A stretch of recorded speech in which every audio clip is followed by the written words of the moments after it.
सो discriminant formula क्या होता है और इसको कैसे यूज़ किया जाता है किसी भी क्वाड्रेटिक इक्वेशन को सॉल्व करने के लिए, इसको आज समझेंगे। फार्मूला समझने से पहले चलिए आपको क्वाड्रेटिक इक्वेशन के बारे में थोड़ा जान लेते हैं, जो कि फार्मूले का यूज़ करने के लिए ज़रूरी है आपका जानना। सबसे पहले जैसे कि आपको पता है कि ये हमारे क्वाड्रेटिक इक्वेशन का जनरल फार्मूला होता है ax² + bx + c = 0। यहाँ पे आपकी a की वैल्यू कभी भी 0 नहीं हो सकती, क्योंकि अगर a की वैल्यू 0 हो जाएगी तो ये हमारा इक्वेशन एक क्वाड्रेटिक इक्वेशन नहीं रहेगा, क्योंकि हमारा x² वाला टर्म ही 0 हो जाएगा। अब इस तरीके से आपको इस फॉर्मूले से कंपेयर करके किसी भी क्वाड्रेटिक इक्वेशन में a, b और c पता करनी होगी, यानी कि x² का कोफिशिएंट, x का कोफिशिएंट और c constant number. For example जैसे कि अगर आपको एक क्वाड्रेटिक इक्वेशन दिया गया है 3x + 3x² + 4x - 2 = 0। अब इस क्वाड्रेटिक इक्वेशन में हमें चाहिए फाइंड करना है a, b और c की वैल्यू। तो हमें पता है a होता है x² का कोफिशिएंट, सो दिख रहा है कि x² का कोफिशिएंट यहाँ पे 3 है, तो हम 3 आ जाएगा हमारा। b होता है x का कोफिशिएंट, b की वैल्यू 4 आ जाएगी, और c हमें दिख रहा है -2। इसी तरीके से एक दूसरा एग्जांपल लेके आपको समझाता हूँ। एग्जांपल जैसे कि अगर मान लीजिए हमने ले लिया 2x² - 4x - 5 = 0। अब इस क्वाड्रेटिक इक्वेशन में हम अगर देखें तो हमारे a, b एंड c की वैल्यू किस तरीके से आएगी। a होता है x² का कोफिशिएंट, तो a की वैल्यू आ गई 2। b होता है x का कोफिशिएंट, ये आ जाएगा -4, और c कांस्टेंट नंबर यानी कि -5। इस तरीके से आपको किसी भी दिए गए क्वाड्रेटिक इक्वेशन में से x² का कोफिशिएंट, फिर x का कोफिशिएंट और कांस्टेंट नंबर को पता करना आना चाहिए। अगर ये आप आसानी से पता कर लेते हैं तो आप डिस्क्रिमिनेंट फार्मूले का यूज़ कर सकते हैं। चलिए अब देखते हैं कि दिए हुए क्वाड्रेटिक इक्वेशन के लिए हम कैसे डिस्क्रिमिनेंट फार्मूला अप्लाई करते हैं। तो इसका 2 पार्ट्स होता है। सबसे पहले होता है डिस्क्रिमिनेंट निकालना। डिस्क्रिमिनेंट को d से डिनोट किया जाता है। ये इसका फार्मूला होता है b² - 4ac। इस फार्मूला से हम सभी के पहले दिए हुए क्वाड्रेटिक इक्वेशन का डिस्क्रिमिनेंट निकालते हैं और उससे पता करते हैं कि हमारे दिए हुए इक्वेशन का जो रूट्स है वो किस तरीके का होगा, रूट्स का नेचर क्या है, रूट्स एक्चुअली में हम निकाल भी सकते हैं कि नहीं। सो इसके अपने रूल है। जैसे फॉर एग्जांपल फर्स्ट रूल कि अगर आपकी डी की जो वैल्यू है, जो डिस्क्रिमिनेंट आपने निकाला इस फार्मूले में वैल्यूज पुट करके, उसकी वैल्यू अगर लेस देन 0 आ रही है, यानी कि अगर कोई नेगेटिव नंबर आ रही है, कहने का मतलब कोई नेगेटिव नंबर 0 से छोटा नेगेटिव ही होगा ना। कोई नेगेटिव नंबर अगर आपका आ रहा है डी की वैल्यू, तो इसका मतलब होगा कि आपके जो रूट्स हैं वो रियल रूट्स नहीं हैं। Not real roots are possible, कि मतलब रियल रूट्स आपके पॉसिबल नहीं है, आप इसको फाइंड ही नहीं कर सकते। ठीक है, इस केस में जब भी अगर आप यहाँ पे b और ac की वैल्यू पुट करके अगर आप डिस्क्रिमिनेंट निकालेंगे, और अगर आपका डिस्क्रिमिनेंट की वैल्यू नेगेटिव आ रहा है, जैसे कि मान लीजिए -4 आ रहा है या -3 आ रहा है या कुछ भी नेगेटिव में आ रहा है 0 से छोटा, तो आप उस केस में आगे सॉल्व ही नहीं करेंगे सवाल को, और अगर वो आप वहीं पे कह देंगे कि आपके रियल रूट्स फाइंड करना पॉसिबल नहीं है। सेकेंड केस आ जाता है कि जब आपके डिस्क्रिमिनेंट की वैल्यू ग्रेटर देन 0 आ रहा है, यानी कि कोई पॉजिटिव नंबर आ रहा है बेसिकली। अब जब आपका पॉजिटिव नंबर आ रहा है तो इस केस में आपके जो इक्वेशन है उसका रियल रूट्स पॉसिबल होता है, और वो जो रियल रूट्स होते हैं वो डिफरेंट होते हैं। रियल रूट्स एंड डिफरेंट, इस केस में आपके पास डिफरेंट रियल रूट्स आते हैं इक्वेशन के सॉल्व करके।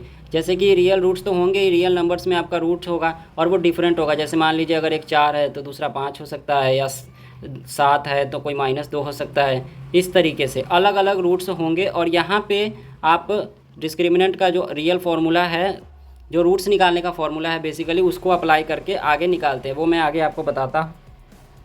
तीसरा जो केस है कि आपका डिस्क्रिमिनेंट की वैल्यू 0 ही आ जाए, पॉजिटिव नेगेटिव तो हो गया, अब 0 आ जाए तो क्या होता है। 0 आने पे भी आपके रियल रूट्स पॉसिबल होता है, आपका आंसर आ जाता है, रियल रूट्स ही आता है। लेकिन इस बार जो आपके रियल रूट्स होते हैं ये दोनों सेम होते हैं। जैसे कहने का मतलब अगर आपकी एक x की वैल्यू आ रही है 4, तो दूसरी भी क्या आ जाएगी, x की वैल्यू 4 ही। अब जैसे कि हमने देखा कि इस केस में तो हम निकाल ही नहीं सकते रूट्स को, लेकिन इन दोनों केस में हम रूट्स को सॉल्व करते हैं और हमारे पास x की वैल्यूज़ आती है, 2 वैल्यूज़ आती है, ऑब्वियसली हम क्वाड्रेटिक इक्वेशन की बात कर रहे हैं तो हमारे पास 2 आंसर आएगा। सो अब उस x की वैल्यू को कैसे फाइंड करते हैं, उसके रियल फार्मूले पे चलते हैं। सो x की वैल्यू निकालने के लिए आपके पास फार्मूला होता है x is equal to minus B plus minus under root D, जो कि डिस्क्रिमिनेंट आपने सॉल्व किया है, डिवाइडेड बाय 2a। इसमें आप b की, a की और ये d की वैल्यू पुट करेंगे और सॉल्व करके आपका x का आंसर आ जाएगा। जैसे फॉर एग्जांपल अब हम इस पर सवाल करते हैं। तो सबसे पहले एक क्वेश्चन लेते हैं कि आपको एक क्वाड्रेटिक इक्वेशन दिया हुआ है X square plus 4x plus 5 equal to 0। अभी इस इक्वेशन को सॉल्व करने के लिए क्या करेंगे, सबसे पहले इसका डिस्क्रिमिनेंट निकालेंगे। सो डिस्क्रिमिनेंट d की वैल्यू हमारे पास होती है फॉर्मूला में बी स्क्वायर माइनस 4ac। इससे पहले आप क्या कीजिए कि आप a, b और c की वैल्यूज़ लिख लीजिए यहाँ पे। सो जब आप इसको कंपेयर करेंगे ax square plus bx plus c is equal to 0 से, तो यहाँ से आपके पास a की वैल्यू आ जाएगी 1, b की वैल्यू आ जाएगी 4 और c की वैल्यू आ जाएगी 5। सो अब a, b और c की वैल्यूज़ इसमें आपको पुट करना है फॉर्मूले में। सो आपका डिस्क्रिमिनेंट इज़ इक्वल टू आ जाएगा 4 का स्क्वायर माइनस 4, a की वैल्यू 1 है और c की वैल्यू 5 है। यह आ जाएगा आपका 16 माइनस 20 और ये आ गया आपका -4। d की वैल्यू आपकी -4 आ गई। तो अब d की वैल्यू नेगेटिव है, यानी कि d जो है वो हमारा लेस देन 0 है। इस केस में हम क्या करेंगे, x की वैल्यू आ ही नहीं सकती, क्योंकि ये तो वो वाला केस हो गया ना जहाँ पे रियल रूट्स पॉसिबल ही नहीं है। तो यहाँ पे हम फर्दर क्वेश्चन को सॉल्व नहीं करेंगे, यहीं पे लिख देंगे real roots are not possible, real roots not possible. अब चलिए अब हम दूसरा क्वेश्चन सॉल्व करके देखते हैं और अपने फार्मूला का यूज़ करते हैं। सो ये हमारे पास एक क्वाड्रेटिक इक्वेशन दिया गया है और हमें इसके रूट्स फाइंड करने हैं। सो सबसे पहले हम क्या करेंगे, हम इसका सबसे पहले a, b और c की वैल्यू आप निकाल लीजिए। सॉल्यूशन, इसको अगर आप कंपेयर करेंगे दिए हुए फार्मूले को x square plus b x plus c equal to 0 से, तो आपके पास a की वैल्यू आ जाएगी 1, b की वैल्यू आपको दिख रहा है -6 और c की वैल्यू है 9। अब इसको आप इन वैल्यूज़ की मदद से आपने डिस्क्रिमिनेंट निकालना है। आपके डिस्क्रिमिनेंट का फॉर्मूला अभी बताया मैंने, बी स्क्वायर माइनस 4ac। यहाँ पे आप b और ac की वैल्यू पुट करके d फाइंड कर सकते हैं। सो ये आ जाएगा आपके पास b स्क्वायर यानी कि -6 का स्क्वायर -4, a की वैल्यू है 1 और c की वैल्यू है 9। -6 का स्क्वायर करेंगे आपके पास आ जाएगा 36 माइनस और 4 9 जा 36 ही होता है। सो 36 माइनस 36 आपके पास डिस्क्रिमिनेंट की वैल्यू आ गई 0। अब जब मैंने आपको थर्ड केस में बताया था, आपको दिखा दूं, ये थर्ड केस में मैंने आपको बताया था कि जब आपकी d की वैल्यू 0 आती है तो आपके रूट्स जो होंगे वो रियल रूट्स होंगे और सेम रूट होंगे, यानी कि यहाँ पे हमें x की वैल्यू फाइंड करनी है। सो चलिए x की वैल्यू फाइंड करते हैं। तो यहाँ x की वैल्यू फाइंड करने के लिए जो हमारा फॉर्मूला होता है वो होता है x is equal to -b plus minus under root d divided by 2a। सबसे पहले आप यहाँ पे लिख भी दीजिए कि यहाँ पे रियल रूट्स पॉसिबल है, रियल रूट्स एंड सेम, कि जो आपके रियल रूट्स है वो सेम रूट्स आएंगे। और फिर उसके बाद आप x की वैल्यू फाइंड कर लीजिए, अपने रूट्स की वैल्यू। सो इस फॉर्मूले में आप b, d और a की वैल्यूज़ पुट करेंगे। b की वैल्यू आपको दिया हुआ है -6, तो minus times -6 plus minus under root d की वैल्यू 0 और 2 और a की वैल्यू थी आपकी 1। सो यहाँ से अगर आप इसको सॉल्व करेंगे तो ये हो जाएगा माइनस माइनस प्लस हो जाएगा, तो 6 प्लस माइनस अंडर रूट 0 की वैल्यू 0 ही होती है और डिवाइड में 2 × 1, ये आपका 2 आ जाएगा। तो आपका x इज़ इक्वल टू आ गया 6 प्लस माइनस 0 डिवाइडेड बाय 2। सो एक बार आपको प्लस ले लेना है, एक बार माइनस ले लेना है। तो एक x की वैल्यू आपकी आ जाएगी 6 प्लस 0 डिवाइडेड बाय 2 और दूसरी x की वैल्यू आ जाएगी 6 minus 0 divided by 2 is equal to x। अब 6 में 0 ऐड करेंगे तो 6 ही रहेगा, तो ये x इज़ इक्वल टू आ गया 6/2 यानी कि 3, और दूसरी साइड भी x divided by 2 is equal to x यानी कि आपकी x is equal to 3। So इधर भी x इज़ इक्वल टू 3। तो देख सकते हैं कि आपकी दोनों एक्स की वैल्यू सेम आई है, रियल रूट्स है और दोनों की वैल्यू सेम है। तो यहाँ से आपके दो रूट्स आ गए, दोनों ही 3 है। और ऐसा क्यों हुआ? क्योंकि हमारी डी की वैल्यू 0 आई थी। अब थर्ड एग्जाम्पल लेके सॉल्व करते हैं। से फॉर एग्ज़ाम्पल हमने ले लिया 2x² plus 2x minus 12 is equal to 0। इसको सॉल्व करने के लिए हम क्या करेंगे? सबसे पहले आपको कंपेयर कर लेना है ax² plus bx plus c is equal to 0 से। यहाँ से आपकी a की वैल्यू आ जाएगी, आपको दिख रहा है 2, b की वैल्यू भी 2 है और c की वैल्यू -12 है। अब यहाँ से आपको डिस्क्रिमिनेंट फाइंड करना है। डिस्क्रिमिनेंट की वैल्यू आपको पता है b² माइनस 4ac। यहाँ पे b और ac की वैल्यूज़ पुट कीजिए। सो d इज इक्वल टू आ जाएगा b का स्क्वायर यानी कि 2² माइनस 4, a की वैल्यू भी 2 है और c की वैल्यू है -12।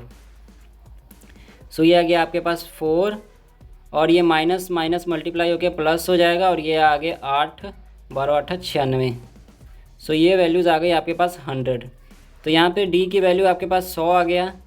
अब 100 आपको पता है d है, 100 तो ग्रेटर दैन 0 ही है। सो यहाँ से आपके पास d की वैल्यू क्या आ गई? ग्रेटर दैन 0 आ गई ना, पॉजिटिव वैल्यू आ गई। सो यहाँ से आप कहेंगे कि रियल रूट्स पॉसिबल है, रियल रूट्स, और जो रूट्स है आपके वो डिफरेंट होंगे। तो चलिए अब इस डिफरेंट रूट्स को फाइंड करते हैं। तो हमारे पास x की वैल्यू निकालने का फॉर्मूला आपको पता है -b प्लस माइनस √d, जिसकी वैल्यू अभी आपने 100 निकाल रखी है, डिवाइड में 2a। अब यहाँ पे हम बस वैल्यूज़ पुट करते जाएंगे। b की वैल्यू हमें दी हुई थी 2 है, सो -2 प्लस माइनस √d की वैल्यू हमारी 100 आई थी, डिवाइड में 2 इंटू a की वैल्यू भी हमारी 2 थी। अब इसको हम सॉल्व कर लेंगे। हमारा आ जाएगा -2 प्लस माइनस √100 की वैल्यू आपको पता है 10 होती है, डिवाइड में 4 आ गया। अब x की दो वैल्यूज़ आएंगी, एक आएगा प्लस के साथ, एक आएगा माइनस के साथ। तो x की एक वैल्यू आ जाएगी हमारे पास -2 प्लस 10 डिवाइडेड बाय 4 और दूसरी वैल्यू आ जाएगी x is equal to -2 minus 10 divided by 4। एक बार हमने प्लस ले लिया और एक बार माइनस ले लिया। अब आगे इसको सॉल्व करेंगे, ये हो जाएगा -2 प्लस 10 8 डिवाइडेड बाय 4 और यहाँ से हमारा x की वैल्यू आ जाएगा 2। ये कटिंग कर लेंगे ना, 4 1 जा 4 4 2 जा 8। सो यहाँ से x की वैल्यू 2 आ गई। दूसरी साइड अगर हम सॉल्व करेंगे तो हमारे पास ये आ जाएगा x is equal to -2 minus 10 यानी कि -12 डिवाइडेड बाय 4। इसको अगर आप कटिंग कर लेंगे तो 4 1 जा 4 4 3 जा 12, आपके पास x की वैल्यू -3 आ गई।